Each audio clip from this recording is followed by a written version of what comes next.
Showtime host ng ospital.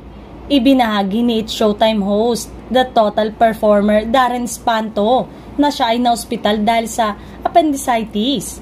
Ayon sa singer-actor, naramdaman na raw niya ang pananakit ng tagiliran noong nasa flight pa siya pauwi ng bansa matapos ang matagumpay na pagtatanghal ng Asap Natin To sa California, USA. Nakatakda sana siyang bumalik sa Showtime kanina, ngunit kinakailangan niyang ikansela yon dahil sa mga di inaasahang pangyayari sa kanyang kalusugan. Paglapag niya ay agad siyang nagpa-confine para sa agarang operasyon sa kanyang appendix.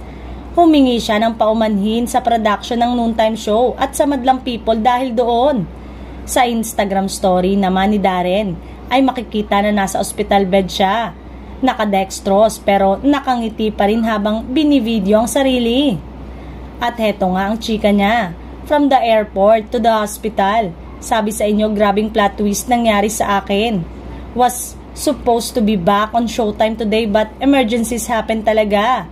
Shout out to my family and friends who have prayed for me. To the producer of the shows I was supposed to be part of in the next few days. I am so sad to have to cancel so last minute. I hope to work with you soon pa rin po. Thank you for understanding.